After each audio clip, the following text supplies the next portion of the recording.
Hey there, Restaurant Pro. It's Dave Scott Peters, and welcome to episode 98 of the Restaurant Prosperity Formula. I've been coaching restaurant owners since 2003, and the Restaurant Prosperity Formula is based on what the most successful restaurant owners I've worked with do on a daily basis to achieve their success. The basic premise of the formula centers around achieving prosperity, freedom of your restaurant, and the financial freedom you deserve. To achieve prosperity, you have to follow a very specific formula made up of leadership, systems, training, accountability, and taking action. Now, I want to reintroduce you to our guest today, Erik Shellenberger, author and owner of Bar Marketing Basics, a marketing firm that focuses on bringing in new customers into your restaurant or bar. Erik is a repeat guest here on the Restaurant Prosperity Formula. Erik has been on a quest to help restaurant and bar owners stop buying into the myths that other restaurant marketing companies are selling and start bringing in real traffic through your doors. I've brought him back, not just because his episode was, so popular, but because he released a new book entitled, If I Could Give It 0 Stars, I Would. You can easily find his new book on Amazon. Listen in on our conversation as Erik shares with you the importance of understanding how AI has changed what a restaurant needs to do to stay ahead of their competition, be seen, and increase your sales. I want to welcome Erik Shellenberger to our show today. But first, a word from our sponsor. We all know managing costs is one of the most important parts of running a profitable restaurant, especially now. But between fluctuating vendor prices, waste, labor, and the never-ending list of tasks that demand your attention on a daily basis, it can be challenging for even the most experienced of us to manage costs well. That's where Margin Edge comes in. Margin Edge is a complete restaurant management software that automatically uses data from your POS and invoices to show you food and labor costs in real time. Don't wait until it's too late. Margin Edge gives you tools to make decisions in the moment, like a daily P&L, price alerts on key ingredients, and real-time plate costs, all without ever having to touch a spreadsheet. Take control of your costs, work more efficiently, and be more profitable. Go to www.marginedge.com/DSP to learn more and schedule your demo today. Erik, I want to thank you so much for taking time to talk with me yet again here on my podcast. I appreciate you, my friend. Thank you very much for having me. So I've asked you back because we just spoke together, well, not together, but we were both at the Bar and Restaurant Expo, and we are both featured speakers there year after year after year. And, it's interesting how I watch you evolve with not only content, but how you help independent restaurant owners, well, heck, chains even for that matter. The truth of the matter is any restaurant that wants to make sure they can be seen on the internet, that they can overcome negative reviews, in fact, promote the positive and so on. But I wanted to bring you back because you brought out a new book, and it's entitled, If I Could Give It 0 Stars, I Would, which That's right. is intriguing on its own. But before we get into your book and how we can utilize AI to stay relevant on top of the search engines and, how it affects reputation management for restaurants and how that's such a hot topic today. Do me a favor, tell everybody a little bit about your background. Maybe they didn't listen to our past podcast. Yeah, so I kind of grew up in the food and beverage industry. I worked for my mom at 13 years old as a busser dishwasher she controlled the food and beverage department at a local ski resort in Park City, Utah, where I grew up.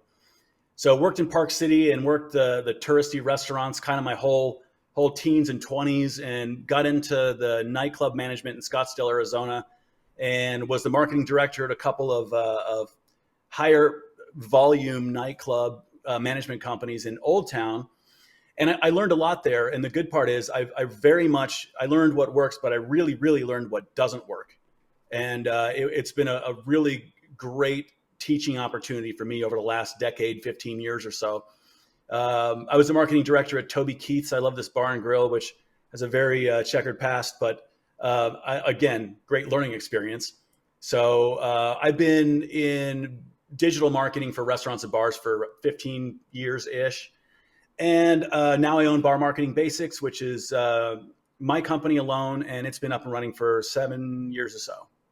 Oh Well, yeah. and we initially met because one of my members just loved your service so much so we brought you to one of my Mastery Plus meetings, a mastermind group in Las Vegas, and member after member after member started working with you because what you do really is powerful, it's cost effective, and it lets people sleep at night. I mean, honestly, when it comes to reputation management, it is one of those things where when it is done improperly or ignored, often restaurant owners go look at it and they feel like somebody has kicked them in the gut. And it just, because it's your baby, they're picking on your baby. And they often don't see the positives or know how to navigate to make sure everything works. And Hmm. you make that simplified because it's a done for you service. Do me a favor, let's Sure. back up a little bit. Let's go to the book. Again, if you want to Yep. show people, if you got the copy of your book in front of you, I've got mine on my computer, unfortunately. If I could give 0 stars, if I could give it 0 stars, I would. What the hell is that about? So that's an ode to our favorite one-star Yelpers across the internet. And I do so much reputation management for restaurant clients. Is I see that word, that phrase written so many times, probably once a week, once twice a week. I'll see that. That's the start of their review. Which it's, and like you said, it's not really that they're a terrible operator. It's that client or that customer is so passionate about some negative aspect of their visit that they're emotional and they get overboard. And I think I mean, in my opinion, it's a fairly hilarious thing to mention because they get so deep into it and they're so fired up. But in most cases, and we'll get into that it's pretty easy to bring them back down from the ledge and to get them back in. So let's kind of backtrack again a little bit because when we think about reputation management, I think social media. I think about not only, the review sites, the Yelps, the TripAdvisors, the Googles, and so on. It's also Facebook, it's Instagram, it's, pick any of the sites that you like to play on. Now TikTok is major. And I hear all the time that you've got to be on social media, got to be on social media, you got to be on social media. Is that really the case? I mean, what's your opinion when it comes to all these different avenues that I could put my message out there? Is it that important? So here's my very unpopular opinion. Coming from a restaurant marketing guy, I'm probably the only one that's going to tell you this. And I am not buying the hype behind social media. I never have. I've said this for years and years and years. And the reason why I don't really like it, it's really hard to gain a positive ROI doing it. It's expensive to have other people do it for you, and the return is just not there because it's something to where even if you do an okay job, the algorithm is going to choke your reach down to damn near nothing. So you have this amazing piece of content that nobody's going to see. That's not necessarily your fault, but it's just the nature of how it works these days. So for the book, there's a section in there where I interviewed Sean Walchef, which is the owner of Cali Barbecue. Good friend of mine, loved that guy, and he has an amazing business that he built off of social media for restaurants. His approach is so good that it's. I think I'm not sure what he offers, but I think that maybe all he does because that's all he needs to do. His approach is completely different than most people's. Go on there and make here's a picture of our sandwich and happy hours 3 to 7, and there you go. And then we duplicate it on Instagram, we duplicate it on Facebook and TikTok, and we're done. Well, that approach hasn't worked in a decade yet. Everybody does it. And so when new operators or maybe operators that want to learn more start looking at their competition, that's all they're going to see. And all their competition does the same thing. None of it works yet. Since everybody does it, they feel like, well, it must do something because why would everybody around me waste their time doing this? But that's usually also what those people are doing. They're looking back at their competition and they're saying the same thing. So and you can see the numbers are not great. So what Sean does is he goes all in. He does a documentary style, almost like a documentary film, it chopped up into little pieces about his social media clients. And why it's successful is because he knows, of course, all the little tricks and all the little algorithm tweaks and how to get it in front of more people. And he has a big audience himself and the whole thing. But he does a relentless a schedule of content, and he'll get every single thing from, if you're a barbecue place, he'll show the pit, and he'll show the barbecue master guy, taking out this huge rack of ribs. And most people in that business would think like, who cares about that? But stuff like that, just this seeing them, how their process works with a smoker, gets so many views if done correctly, that you could go viral on that. And that's kind of what Sean does, is he gets his customers to go viral, and he's very, very good at it. Here's the caveat, is that he's insanely expensive. If you have one location, there's no way it's realistic. He charges, it's in the book, but I believe it's $125,000 a quarter is what it costs. So the cost is extensive, but it works. And if it works on a level that you have 3, 4 locations, 5 locations that you could split that cost up between, and it's going to boost your online visibility that much, cool. I mean, it's worth it for a lot of people. But the reality for the 1, 2 location operators is that that's not really feasible, and doing it how they've always done it, and they've always got minimal results. And going rate to pay a person to do your social media for you is about $1,500 a month. So to make an additional $1,500 in profit every month from that source alone is almost never going to happen. And I don't know if most people do the math and actually go down that road and figure it out and ask customers, hey, have you been here before? Great, welcome back. Or if you've been here before, no, oh, great, where did you hear about us? And not a lot of people work that into their dialogue. So I think that's the only way you can really, really measure where your clientele is coming from. I very much promote every operator to ask that question, drill it in their staff's head. Ask them where they heard about us. You don't have to write it down. Have a mental tally. The next time you do a pre-shift, hey, where are we getting our customers from? And these people are going to be able to say, bang, bang, bang, there you go. That's exactly where we're getting them from. So well, if I'm kind of putting this together, because I know of Sean, I've never met him, and through many of you marketing folk that I'm friends with are connected to him, and he does a phenomenal job. But if I'm not mistaken, what he really changes and how he started, because he was an operator who started telling his story versus here's a picture of my frickin' food. Here's the story. And by telling story with video and so on, that helped boost things. But if I'm not mistaken, another way, again, telling the story is he built his business, his own personal business, by starting podcasts. Talking to local people and telling stories again, but associated with his barbecue restaurant versus, hey, we got great barbecue. Are those kind of the nuances that if you were going to take any time on social media is the direction you would go, and then come back to, you got to have time. It's something that's very difficult to outsource. That's 100% true. Yes, and that is what he calls it, is storytelling. And he's right. I mean, people don't care about your sandwich. Yes, they're going to come in maybe for that sandwich, but they want to know who you are as a person. They want to connect with you. They want to be able to. That's why people connect with Guy Fieri and all these places, because they're just telling their story.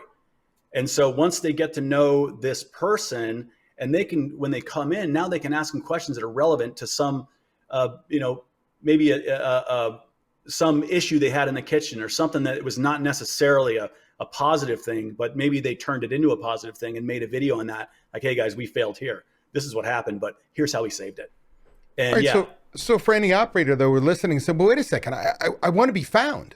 I want the internet to know I'm here. I want my customers to see me and want to come back more often. I want to find new people. Well, how do I do that? If social media is dead and I don't maybe have the time and energy to put in, video work and storytelling and so on, what do I do? Yep. So local search, that has, and here's the huge difference that I don't think a lot of people really wrap their head around. Social media is it's global, right? So you could go viral with a post across the country, which is never going to equate to people walking in the door. If you have a great post out of Arizona and someone in New Orleans sees you, they're not going to make a trip over.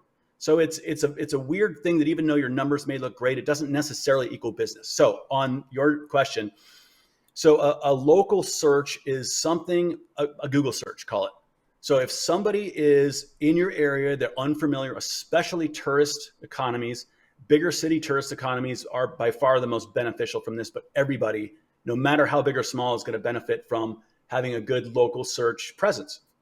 So if you're bringing people in from Google, you get that restaurants near me search, for lack of a better word, and everybody's kind of like going through the ranking. Of course, is very important, and they're using their other criteria to type in not only restaurants near me, maybe it's Mexican restaurants near me, maybe it's Mexican restaurants near me with an outdoor patio that allows dogs. And so the good part about that is if you set up your online presence correctly, then you will show up toward the top of these searches. If it's not done thoroughly, and if it's not done to where we're giving these computers the information they need, you may offer all that stuff, but you're never going to show up. So optimizing your online presence is as important as it's ever been in history, and it's going to get nothing but more important. So that's where the artificial intelligence computers, ChatGPT and Google Gemini and all these AI engines, where do you think they get their information from? All they're doing is learning all day. They're crawling everything. They're figuring out what people offer. As far as our conversation goes, they're figuring out what restaurants are good. People are there. People are talking about them. They're writing a lot of reviews. The reviews don't have to be perfect. We'll get into that. And they're seeing all these little nuances of what you offer. And so not just like what kind of food do you have, but is there parking nearby? Is there free parking nearby? Is it smoking friendly, which is normally you're going to want to say no to that. But so the reason that we basically feed these computers as much thorough information we can is it's a lot of the stuff seems like Google attribute questions I'll get into. They seem kind of like, well, I mean, who cares if I identify as female owned or whatever it is. And that stuff really does play into this. When these AI computers start to build these profiles and start to put all this information together, they're going to rank you accordingly. So if you're giving them all the information they could possibly use or ask for, you're going to be toward the top of all those searches. Most restaurants do a pretty half-assed job of filling out their Google business profile, which is really simple to do. They do a very bad job of SEOing their website, which is search engine optimization of their website, meaning the code internal to the website. All that stuff plays into how these search engines and AI computers will rank you. So, and it's really changed though. Like I want to think about it. The time we're sitting and talking right now, I think it's been almost a year since you came to Las Vegas and spoke to my group. And back then it was like, wow, reputation management. But more importantly, can I be found? Can I be found on those searches? Is my information correct with the 8 million little things? Hell, you pointed out that freaking Yellow Pages still has a freaking site that is relevant to search engines. Like, when's the last time you checked the Yellow Pages, right? But since then, AI has blown up. So how has that changed things? So it's these AI computers. It's going. Here's my theory. And this is one I spoke about in Vegas. And this is what I think is going to happen really, really soon. Is picture, instead of I'm a tourist, I want to find some place to eat, restaurants near me on my phone. I'm scrolling, I'm looking, I'm scrolling. There's 100 options. I'm trying to narrow it down. I'm going to look at their photos. I'm looking at the reviews. I'm making a decision, blah, blah. As opposed to, picture this. When AI takes over and starts to steer people into how they choose a restaurant, my theory is it's going to go something like this. Is we're going to be able to type into an AI computer, whatever the platform is. I want to see, I only want to see pizza, burgers, sandwiches, and somewhere that has a to-go menu, but only between the hours of 11 a.m. and 3 p.m. for lunchtime. If it's past 3 p.m., I want to show me something between 3 and 7 that has a good happy hour, but it has to be within a walking distance or a 3-mile Uber ride of this address. Show me some place that allows dogs. Show me some place that does not allow smoking. Show me some place with good parking, but only after 9 p.m. It goes on and on and on. And so we can tell these computers every one of our criteria down the line. We can even say, show me places right now that are busy or like at capacity that don't have a cover charge and they have live music, and they can figure it out, which is crazy big brother shit. But so that's possible. That they can measure how many phones are inside of a restaurant and tell you how busy it is right then. So when all this stuff goes down, and now I'm the customer and I put in my restaurants near me and it applies all these criteria, there's one answer, or there's 2 or 3 places. Here's your choices. So they don't have to fish through a sea of crap anymore. That's all of everything they ask for is in one little tiny, easy to read package. So, right. So this is amazing. It's crazy. Do me a favor. Let's assume none of us understand anything you just said, except for shit, AI is changing things. What do I need to know? So your online presence has to be as optimized and thorough as possible. So what that means as a literal walkthrough is when you go to your Google business profile, right? Google.com/business. I hope everybody has claimed their page. So when you go through that, we can use, and this isn't, I'm not gonna get too deep in this. This is all spelled out in very easy to read sentences in my book. So we go to an engine like ChatGPT, and we can type in there, show me a great Italian restaurant located in Old Town Scottsdale with free parking and a valet nearby. It'll give you and the most important part is to tell ChatGPT, give me this description in Google optimized and SEO friendly language, right? So it's going to appeal to search engines. So it spits out a paragraph, and you can read that paragraph. And if you don't like the wording, then you can change it to in a casual language. It likes to spit out a very formal, weird type of language, but then you can modify it, show it to me in a casual conversational tone. Then here it is again. Get to the one you like. You can hit regenerate and have it do it several times. So anyway, it's going to create a perfectly worded, Google-friendly description of your restaurant. So on your Google business page, you're going to paste that into there. So now your description, instead of that one sentence you probably have that you pulled off of your homepage, it just says the Valley's premier bar and restaurant for Italian food. And that's like the generic thing that everybody uses. It doesn't mean a thing. Google does not care. Now when your description is optimized, that is not only going to help the humans reading it, but it's really, really going to help the computers reading it. That's who we're appealing to. So you not only the description, but now this, I can go real deep into this, but I'm not going to. This is in the book also. So you're going to want to optimize your photos. All of your photos, you name them keywords. Instead of comes out of a camera, generates at img3475.jpg, which means 0. You're going to rename that, do your keyword research in ChatGPT, figure out the words that humans are actually typing into Google. That's the very important step. Once we get these words with traffic, now we name our restaurants, for lack of a better word, Italian restaurants in Scottsdale.com.jpg, and words like that. Then now you can put your meta information, your descriptions, all these other things in those fields, which again, I may be losing somebody on this, but with every photo, we have the opportunity to tell Google and the AI computers what that's a photo of. And very few people take advantage of that. So I hope that. Yeah, no, all you're doing is setting me up for, as an operator, like, holy crap, I've got to make sure that I got an order placed. I've got to make sure that, my guests are taken care of. I got to fill a schedule. And now you're loading me up with all this little stuff that I may not even understand, what the hell the latest HTML, whatever the hell is running my website. I want to pay somebody to do this. I want to make sure that it's done. Like, is this something I can do on my own easily, or does it make more sense to find somebody like you to just handle this shit for me? Because, I always tell people, as restaurant owners, their job is marketing, budgeting, leading the team, developing managers, holding them accountable, moving the company forward, working strategically on the business. I start with the word marketing. And the truth of the matter is, there's marketing and then there's the minutia.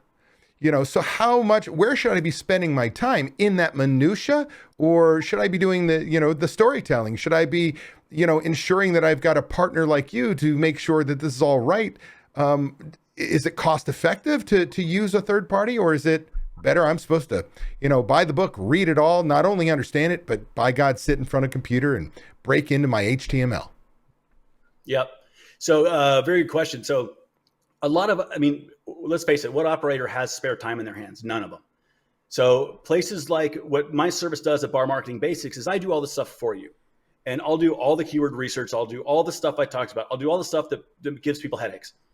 I do it all for you, and it's done on a ongoing monthly basis. So I guess, I don't know if it's fortunate or unfortunate, but it's not a one-time thing. It's an ongoing thing that has to be kept up on, has to be, we got to make sure edits didn't go through. These computers talk to each other and they get their information wrong all the time, and it's a big mess. So anyway, it is an ongoing thing that has to be done. But if somebody like me has control of your online presence and keeps it together, keeps it thorough, keeps it matching, and it's going to continue to rank toward the top of all those searches, the cost of that, I'm $350 a month with no contracts, and the work is done by me. It's not done by some guy in India.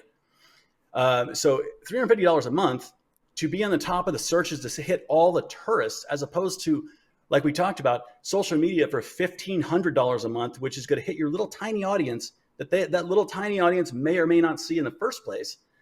I don't think there's much more of a no-brainer than that.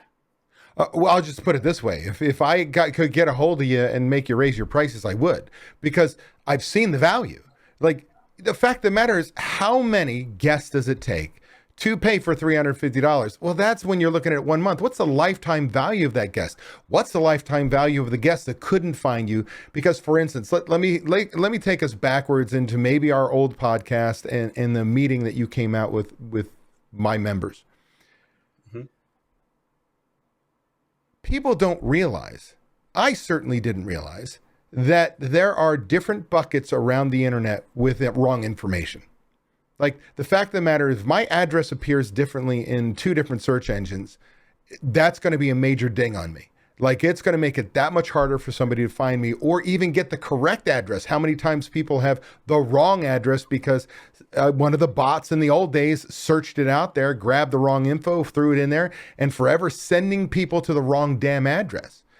And I have no freaking idea. You showed me a list of, I swear to God, it looked like it was 100 different search engines that were out there that I would never even pay attention to.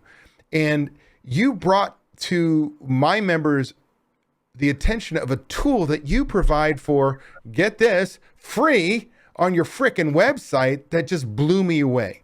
Can you talk a little bit about the importance of the information being correct and why it's a bad thing if it's on all these little sub search engines you'd never even think to look at, again, like Yellow Pages, and why it's so important to be exactly the same, and what your service, that free service, the tool you have on your site, is about? Yeah, so it's basically an online presence scan. So barmarketingbasics.com, go to that, click on the one that says scan your restaurant or bar. And all you do is you type in your business name, address, phone number, website, done. And it scans all those directories you were talking about. And the information on it is priceless, but a lot of people don't know how to read it. So this is the basics of what you're looking at. Is this will scan, of course, the obvious ones: Google, Bing, TripAdvisor, Yelp, blah, blah, blah. Then it goes into the yellowpages.com, the yp.com, and it goes into all these weird directories that not a lot of people have heard of. It also hits things like Uber, Waze, Siri, Alexa, all those Google Voice or Google Assistant, and it'll tell you what you look like on that. So the important part, and to your point, is that if your name or address is off a little tiny bit, humans can figure it out. Humans, I've got a client right here that I'm looking at on my other screen. It's called La Antica Pizzeria da Michelle. There's New York, LA, Long Beach, Santa Barbara. And on half of their stuff, it just says La Antica. It doesn't say that whole ridiculous name. People can figure that out. We know it's the same thing. Computers cannot. So computers, like these AI computers in Google, they see that and they're like, I don't know if this is the right place or not. It doesn't make any sense to me. Let's skip it. So when that kind of inconsistency happens, and your address example is completely right, that happens a lot. When you add like the suite A, suite B, suite whatever is removed off of that, now your pin marker is in a completely different place. Now people show up on Uber and they're like, hey, my Uber couldn't even find this place. I don't know what's wrong, but that kind of stuff all gets fixed and all gets uniform. The big one is hours of operation. And everybody probably knows this one is someone will say, hey, your they'll always say your website.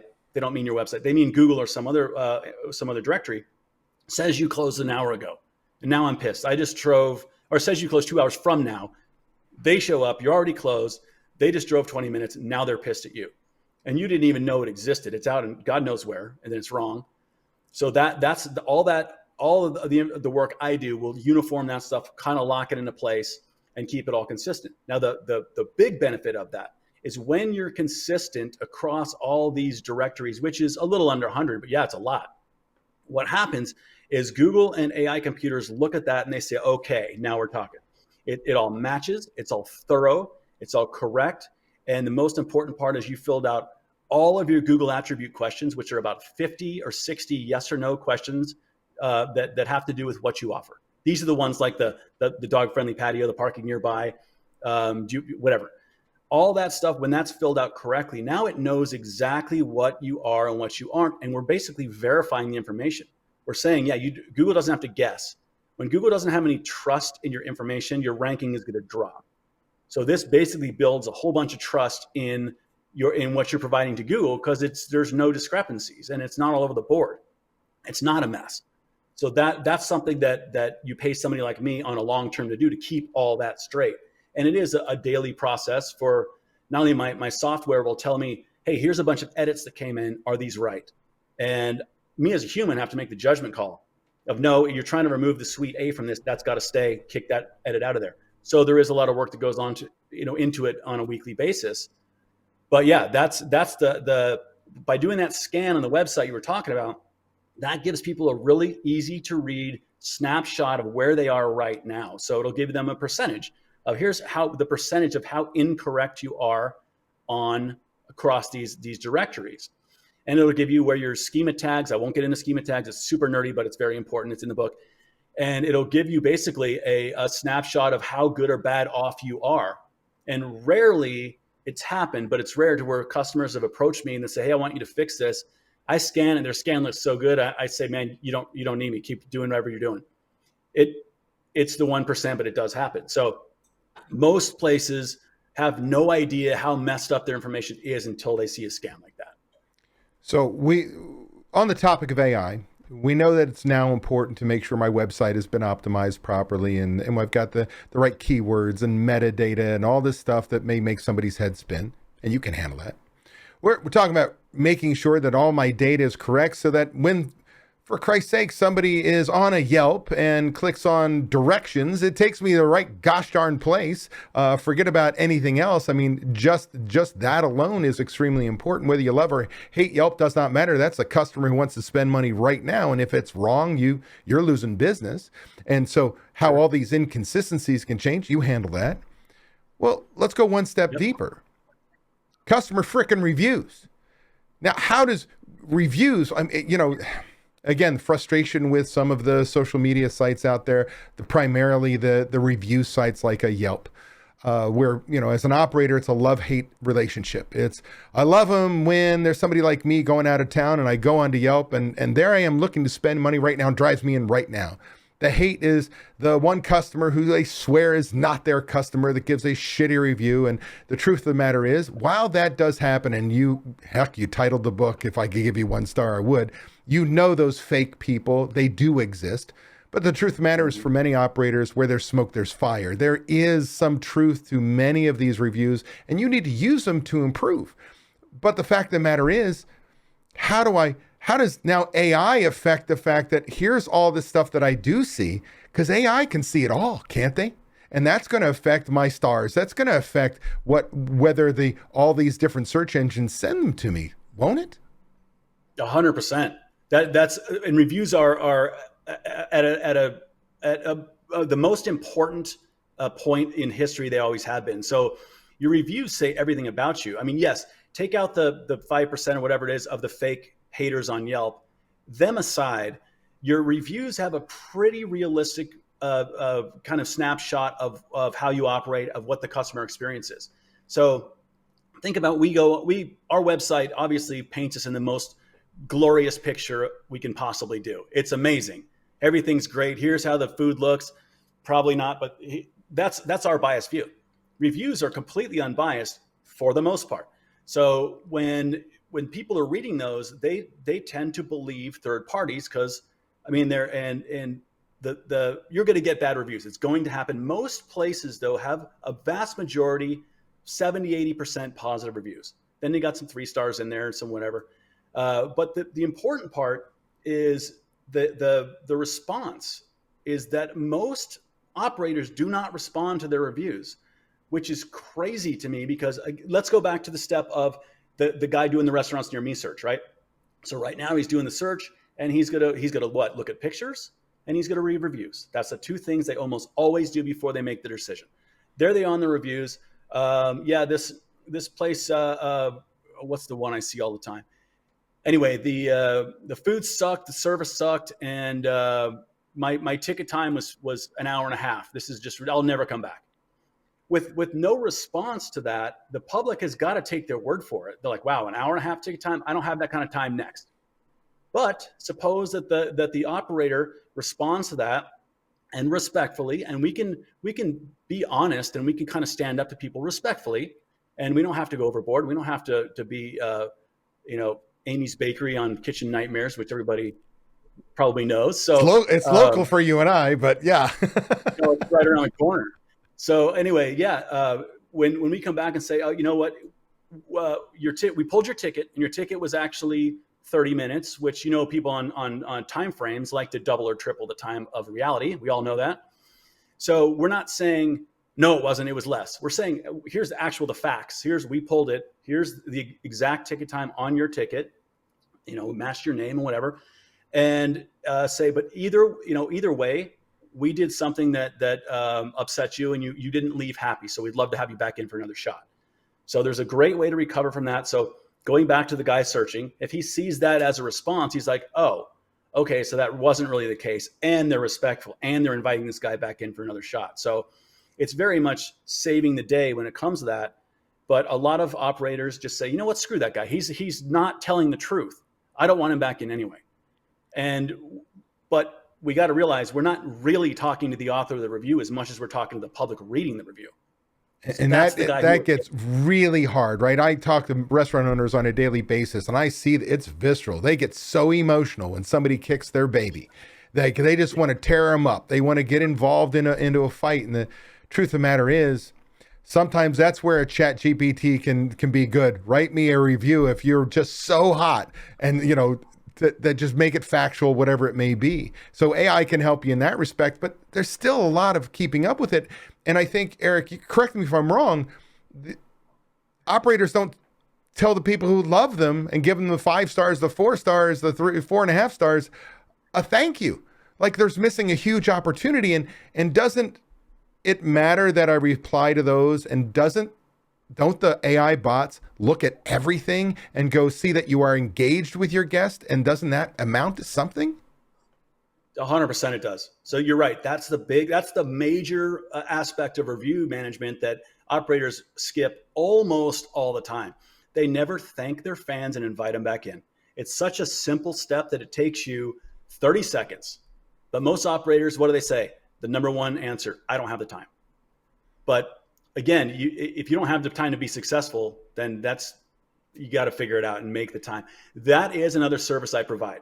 So responding to people's reviews on their behalf is what I do. I take all the emotion out of it. So it's a lot more even keel, I guess. But so you're telling me, I already know the answer to this, but it still blows my mind. And someday I'm going to make you raise your damn prices. So everybody, you better sign up with him tomorrow, because I'm going to make him raise his damn prices. You're going to be making sure my website is optimized for AI and search bots and so on. You're going to make sure that I'm connected all over the internet with the right information that customers can find me. You're going to reply to all my frickin' reviews, no matter where they happen, whether on Google, Yelp, TripAdvisor, or the like, whether positive or negative, and separate the emotion. And I don't have to, for the same amount of money per month. The reputation management is an upsell on top of SEO, but it's $150 a month more. For $150 a month, I will handle all of your reviews on all those platforms you mentioned. So still not enough.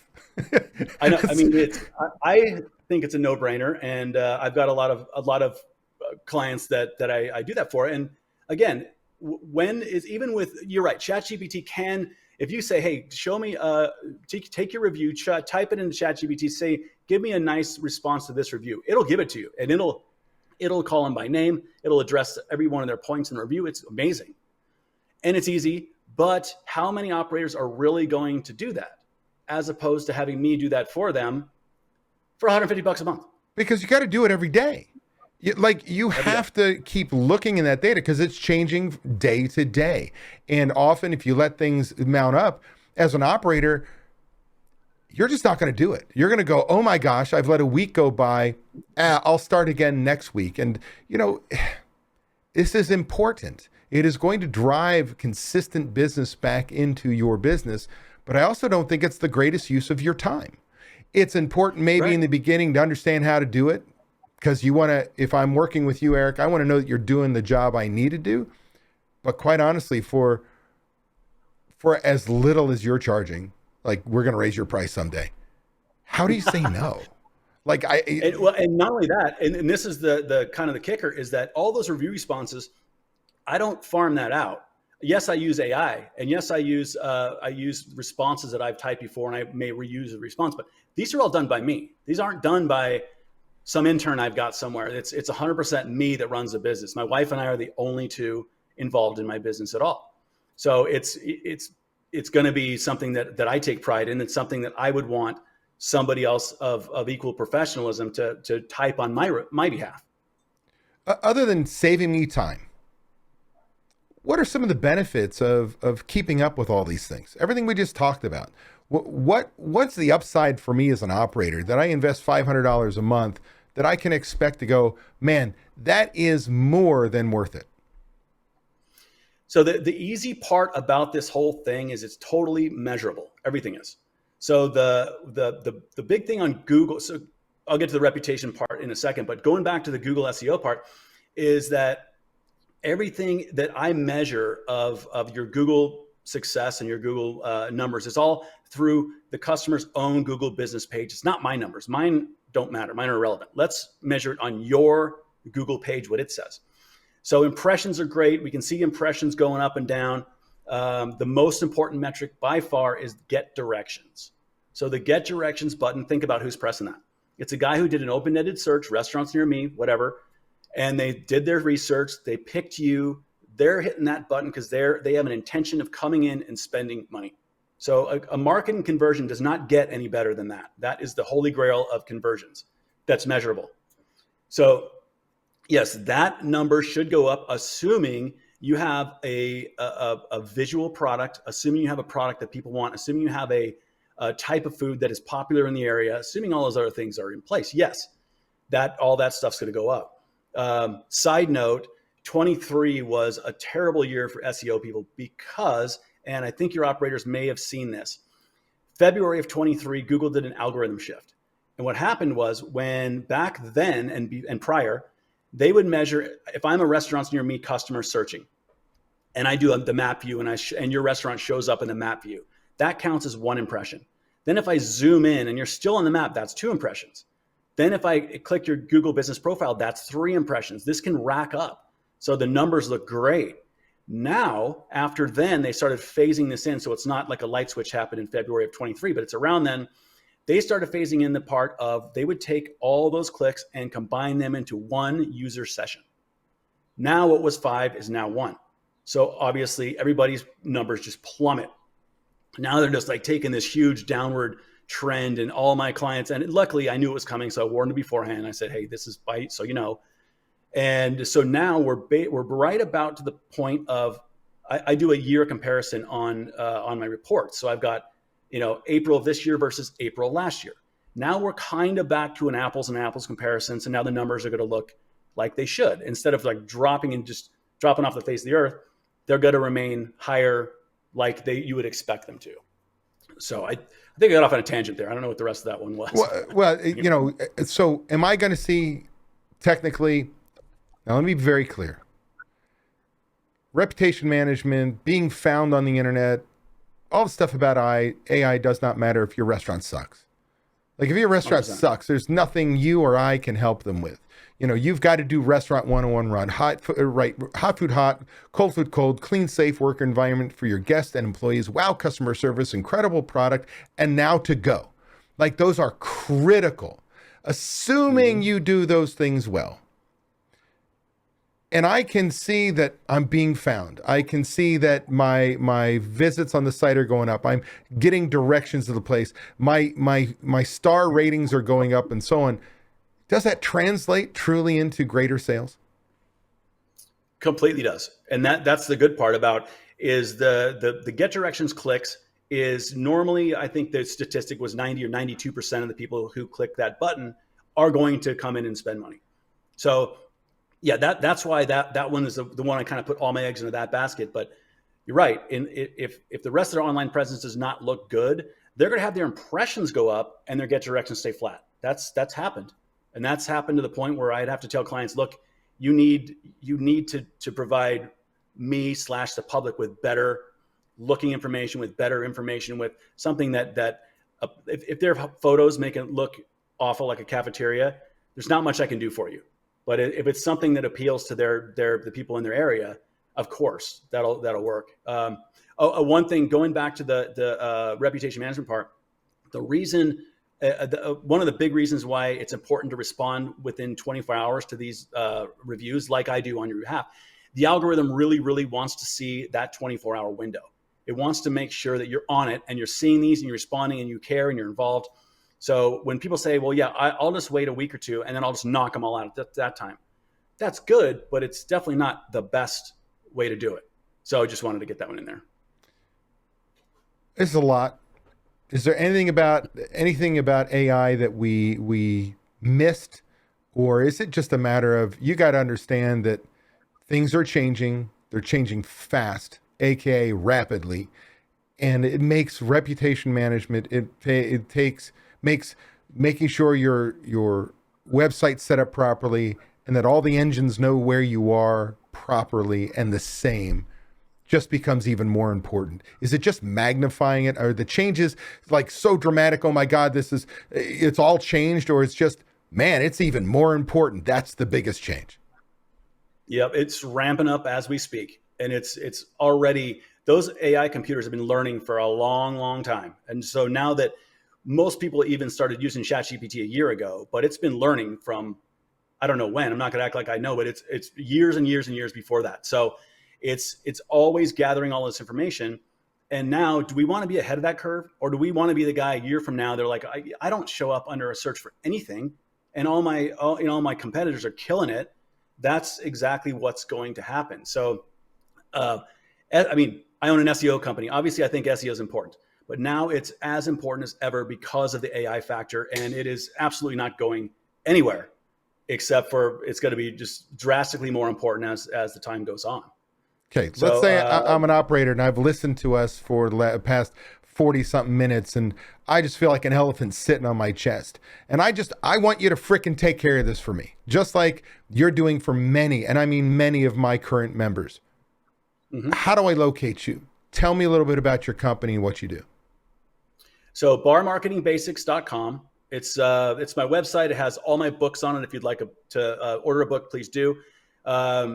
I'm very easy to get a hold of. My cell phone number, I'm going to give it to you here because I always give it out and I always answer it. 602-540-0128 is my personal cell. Text me, call me, whatever. And if you want to go on the website and do a scan of your business, you'll at least get a snapshot of where it is. Reach out to me from there. I'm on Facebook and Instagram, but I don't really promote too much on there. But that's how to do it. And like I said, I'm the guy you're going to be talking to, and I'm very responsive. Well, I got to believe that the last time you and I spoke, that a bunch of people reached out, that there's a whole new group of people we're exposing you to. And I wouldn't bring you on here if you notice, those of you listening to me right now or watching this on YouTube, I don't have many guests. I only bring on people that I believe in, that are going to provide you a real benefit. And Erik is that exact guy. And this is the second time I've brought him on. I'm sure we'll see him again in the future. Erik, I want to thank you for taking the time to talk with us today, but do me a favor. Is there any one last thing you want to leave people with that maybe we didn't talk about, or anything you want to share with people? I think it's that I'm a big fan of small marketing budgets for restaurants. And it's an unpopular opinion coming from a marketing guy, and they're probably not going to hear that from anybody else. And there's this, I do a lot of research on current marketing trends in restaurants, and all of them seem to be going to, you need to buy these 10 products, and it goes from this price to this ridiculous price, and then you need to sign a contract, which I don't understand. If I could show you measurable results every month, why would I need a contract? That's something I'll never understand. I'll never ask for. And these $1,500 a month social media people that are hitting your bank account every month for that, I don't get it. And not only is it not measurable, but there's no way we can prove any of that stuff works. So I urge people to go with a smaller marketing budget, but a smarter marketing budget. Hear, hear. Erik, I want to thank you so much for taking the time. I hope everybody listening reaches out, at minimum buys your book, at maximum gives you a call on your cell phone. I can't believe you gave your cell phone. You and a couple other people I know are just crazy. I wouldn't do it. But the fact of the matter is, you are a small company. You are who you are. You're talking to the person who makes change in your business. There's not this, again, 500 people in India that are handling things. This is you. And so I want people to understand that if you reach out to Erik, you're getting Erik. You're going to get the person. You're going to be taken care of. And I think that's one reason why I brought you on a second time, and I brought you to my group and so on, is our core values align, but more importantly, man, you are what you see, you get what you get, and you get results. And again, I don't think you charge enough, my friend. I want to thank you so much for joining me again, and hopefully we'll do it again. I appreciate it. Thanks for having me. I'd love to be back. Thanks, brother. Hey, that was an awesome episode. I want to thank you for taking the time to take action on building a better, more prosperous restaurant. Before you go, I want to give you these 3 thoughts. 1, by combining leadership and taking action with systems, and training being checked by accountability, you are on your way to creating prosperity for you and your restaurant. 2, I have something I need from you. Please leave a review on Apple Podcasts, Spotify, or wherever you happen to listen to podcasts. By leaving us a review, other restaurant pros seeking out this information are able to find it. I read the reviews, and hearing how this information has benefited you does wonders for me. And 3, if you find any of the discussions helpful, share them. The more restaurant pros who have access to them, the better we become as an industry. For more restaurant resources or to get in contact with me, connect with me at davidscottpeters.com. Be passionate about what you're doing, be persistent, but more importantly, become better and help everyone around you become better, and your restaurant is going to kick some ass. If you're tired of not being able to leave your restaurant because no one else knows how to run it, I want to make sure you know it doesn't have to be that way. You can leave your restaurant. It is possible to build a team of people who know how you want the restaurant to run. With these trained and responsible people in place, you can give yourself time away. What would you do if you had time away from your restaurant? Would you sleep better? Would your relationships improve? Would you feel more relaxed? These are all things you deserve to experience as a business owner. It's why we own our own businesses. If you would like to learn how to own a restaurant that doesn't depend on you to be successful, click the link in the description to watch a free training course that teaches you exactly what you have to do. Also, be sure to subscribe to get my weekly tips and watch these 2 videos to get more information and guidance for running a successful restaurant.